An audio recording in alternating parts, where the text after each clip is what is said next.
Viðræður við erlenda fjárfesta standa yfir vegna olíuhreinsistöðvar á Vestfjörðum. Þetta kom fram á fjölmennu málþingi hugsanlegan stóriðnaði í fjórðungnum. Tæplega 100 manns sóttu málþingið á Bíldudal í gær og 150 til 70 manns voru á Ísafirði í dag.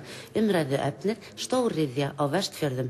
Engar nýjar upplýsingar olíuhreinsunarstöð kom fram, en með þessum málþingum afskiptum Fjórðungssambands Vestfirðinga af olíuhreinsunarstöð lokið og boltinn hjá sveitarfélögunum tveimur, Vesturbyggð og Ísafjarðarbæ, og svo hjá fjárfestanum, Íslenskum hátækniiðnaði. Nú liggur ákvörðunin þar. Já, það kemur verkfræðingur nú í byrjun mars til þess að skoða þessa tvo staði, Sanda í Dýrafirði, Sanda og Hóla og Hvestu í Arnarfirði. Þetta maður með reynslu mikla í því að reisa olíuhreinsunarstöðvar. Hann mun skoða svæðin út frá því hvort að einhverjir hnökrar á öðru hvoru svæðinu, hvort að annað hentar mun betur en hitt og veita ráðgjöf.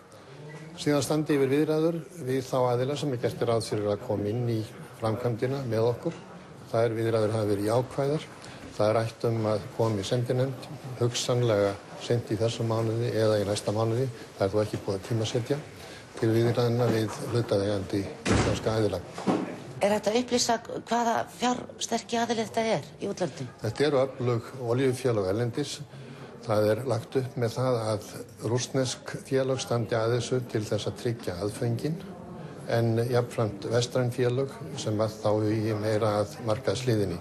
En þessi olíuheimur, hann orðinn mjög alþjóðlegur, þannig að öll stór félög þau eru með starfsemi í mörgum löndum.